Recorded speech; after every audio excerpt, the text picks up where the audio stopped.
Parliament బిల్లుతో సంబంధం లేకుండా 2029 ఎన్నికల్లో టీడీపీ తరపున మహిళలకు 33% సీట్లు ఇచ్చేందుకు మహానాడులో తీర్మానం చేయడంపై తెలుగు మహిళలు హర్షం వ్యక్తం చేశారు. కాకినాడలోని జిల్లా తెలుగుదేశం పార్టీ కార్యాలయంలో ఎమ్మెల్సీ పద్మశ్రీ, మాజీ ఎమ్మెల్యే పిల్లి అనంతలక్ష్మి, టీడీపీ రాష్ట్ర అధికార ప్రతినిధి సుంకర పావని, రాష్ట్ర కార్యదర్శులు వనమాడి సుష్మిత, తుమ్మల సునీత తదితరులు ఎన్టీఆర్ విగ్రహానికి పూలమాలలు వేసి నివాళులర్పించి పార్టీ జాతీయ కార్యనిర్వాహక అధ్యక్షులు నారా లోకేష్ కు థ్యాంక్ యూ లోకేష్ అంటూ నినాదాలు చేస్తూ లోకేష్ చిత్రపటానికి పాలాభిషేకం చేశారు. ఈ కార్యక్రమంలో కలగా శివరాణి, ఉషారాణి, గాయత్రి పెద్ద సంఖ్యలో మహిళలు పాల్గొన్నారు. మా లోకేష్ కర్ణకి థ్యాంక్ యూ చెప్పాలని చెప్పి ఈరోజు ఈ కార్యక్రమం చేపట్టడం జరిగింది.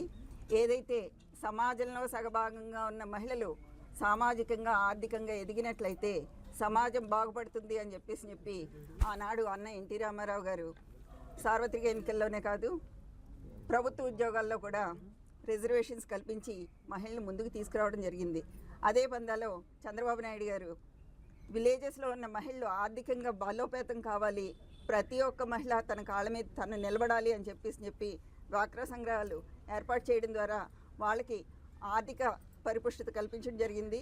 అదేవిధంగా మహిళలకి ఎన్నో రకాల కార్యక్రమాలు చేపట్టడం కాదు, ఈ పార్టీ చూసుకున్నట్టయితే ఉచిత ఆర్టీసీ బస్సు కానీ, దీపం పథకం, దీపం 2.0 కింద మహిళలకి సంవత్సరానికి 3 సిలిండర్లు ఇవ్వడం కానీ, అదేవిధంగా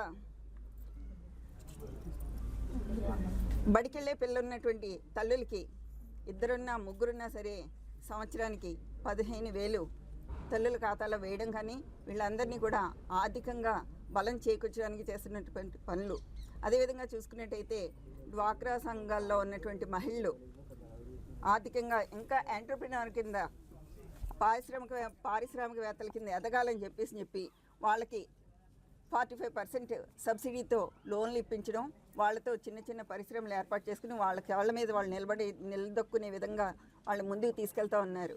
దీని పరంగా చూసుకున్నట్టయితే రాబోయే రోజుల్లో చట్టసభల్లో, రాజకీయాల్లో ఒక ఇంటికే పరిమితం కాకుండా మహిళలందరూ ముందుకు రావాలి అని చెప్పి ఒక వినూత్నమైన నిర్ణయంతో మన లోకేష్ బాబు గారు కూడా ఈ చారిత్రకమైన నిర్ణయం తీసుకోవడం పట్ల రాష్ట్రంలోనే కాదు మన పట్టణంలో ఉన్న మహిళలందరి తరపున కూడా పేరు పేరున వారిద్దరికీ మా ధన్యవాదాలు తెలియజేసుకుంటూ ఆస్తిలో సగ భాగం మహిళకి ఇవ్వటం, అలాగే జడ్పీటీసీలు కానీ, ఎంపీటీసీలు కానీ, సర్పంచులు కానీ, కార్పొరేటర్లు కానీ అందరికీ కూడా మహిళలకు అందరికీ కూడా స్థానం కల్పించిన రామారావు గారికి మరొక్కసారి మేము ఎప్పుడు కూడా ఆయనకి రుణపడి ఉంటాం.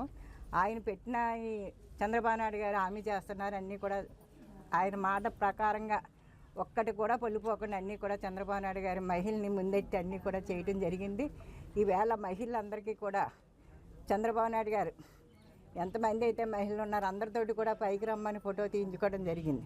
ఎప్పుడు కూడా తెలుగుదేశం పార్టీలో మహిళలకు అందరికీ కూడా మంచి స్థానం కల్పించారు రామారావు గారు కానీ, అలాగే చంద్రబాబు నాయుడు గారు కానీ. లోకేష్ బాబు గారు మహిళలందరికీ కూడా 33% రిజర్వేషన్ మాకు కల్పించారు. అది దీన్ని బట్టి రేపు స్థానిక సంస్థల్లో సర్పంచులు కానీ, ఎంపీటీసీలు కానీ, జడ్పీటీసీలు కానీ, అలాగే మున్సిపల్ చైర్మన్ కానీ, జిల్లా పరిషత్ చైర్మన్ కానీ అందరూ కూడా మహిళలు వస్తారు. అందరూ కూడా దీన్ని అర్థం చేసుకుని మన పార్టీని ముందుకు నడిపించడానికి మనం అందరూ కూడా కృషి చేయాలి. రేపు స్థానిక సంస్థల్లో రిజర్వేషన్ పెట్టి వాళ్ళు ఎవరికైతే రిజర్వేషన్ వచ్చారో వాళ్ళందరినీ కూడా గెలిపించుకుని చంద్రబాబు నాయుడు గారికి, లోకేష్ బాబు గారికి ఇవ్వాలి.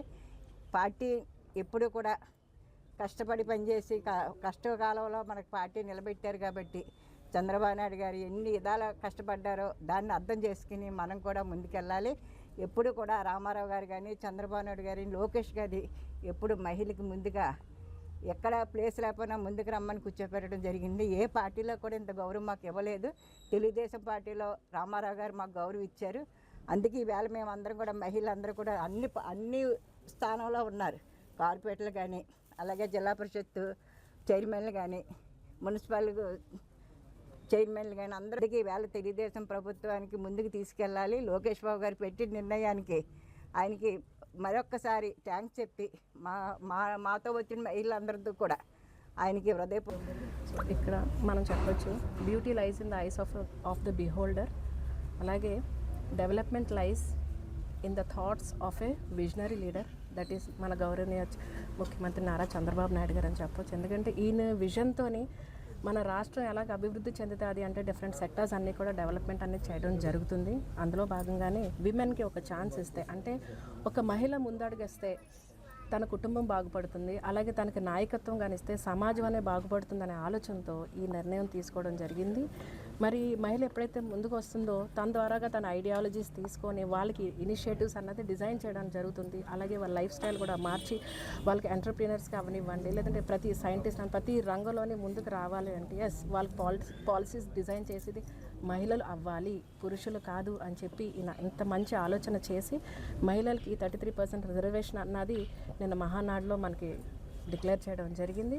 సో మన ఆంధ్రప్రదేశ్ హిస్టరీలో గోల్డెన్ వర్డ్స్తో రాయబడుతుంది. ఎందుకంటే it's not Andhra Pradesh also Indian హిస్టరీలో, ఎందుకంటే భారతదేశంలో ఏ రాష్ట్రంలో కూడా మహిళలకు 33% రిజర్వేషన్ అన్నది లేదు. మనం చూస్తున్నాం ఆల్మోస్ట్ 15 to 20 years బ్యాక్ నుంచి కూడా విమెన్ ఫైట్ చేస్తూనే వస్తున్నారు. అది ఏదో ఒక బ్రేక్ పడుతూనే ఉంది.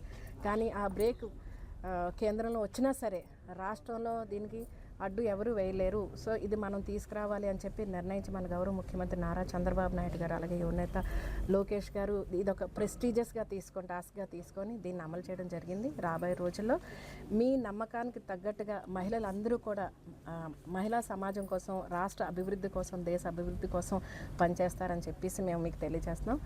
అలాగే మళ్ళీ ఒక్కసారి మా మహిళలందరి తరఫున మీకు మొదటగా ధన్యవాదాలు తెలుపుతూ, మరి మా సోదరీమణులందరికీ కూడా పెద్దలకి నా నమస్కారాలు. ఈ రోజున ఎందుకంటే ఇక్కడ 33% మహిళలకి లోకేష్ బాబు ప్రకటించారు. అయితే ఎన్టీ రామారావు గారు ఉన్నప్పుడే లోకల్ బాడీస్కి 33% రిజర్వేషన్ ఎలాగా ఉంది. చట్టసభల్లోకి మహిళలకు 33% ఇస్తానని లోకేష్ బాబు అనౌన్స్ చేయడం అనేది మహిళలందరూ కూడా ఎంతో హర్షించదగ్గ విషయం. ఈ రోజున 33% అంటే 130 మంది మహిళలు చట్టసభల్లో కూర్చునే అవకాశం వచ్చింది. ఇది పార్లమెంట్లో ఇంప్లిమెంటేషన్ అవ్వలేదు. ఈ బిల్లు ఎప్పుడో పెట్టారు కానీ పాస్ అవ్వలేదు. ఈ రోజున మరి లోకేష్ బాబు పార్టీకి ఎలా ఉన్నారు అంటే ప్రభుత్వానికి ఈ పార్టీ క్యాడర్కి మధ్యన అనుసంధానంగా ఆయన పార్టీ క్యాడర్ని ఏ విధంగా కాపాడుతున్నారు, ఈ పార్టీని వదలకుండా ప్రతి కార్యకర్తకి కూడా ఎంతో గౌరవించి, మరి నేను చూస్తూ ఉండగా మన పార్టీ ఆవిర్భావ దినోత్సవానికి పార్టీ ఆవిర్భావం నుంచి ఉన్న మహిళల్ని మరి పెద్దల్ని పిలిచి మాతో పాటు భోజనం చేసి మాకు సన్మానం చేయడం జరిగింది. ఈ విధంగాను ప్రజల హృదయంలో, పార్టీ కార్యకర్తల హృదయంలో మరి లోకేష్ యొక్క ముద్ర చాలా గట్టిగా ఉంది. మరి రాబోయే రోజుల్లో కూడా తెలుగుదేశం పార్టీయే మనకి విజయకేతనం ఎగరేస్తుందని చెప్పి మీ అందరికీ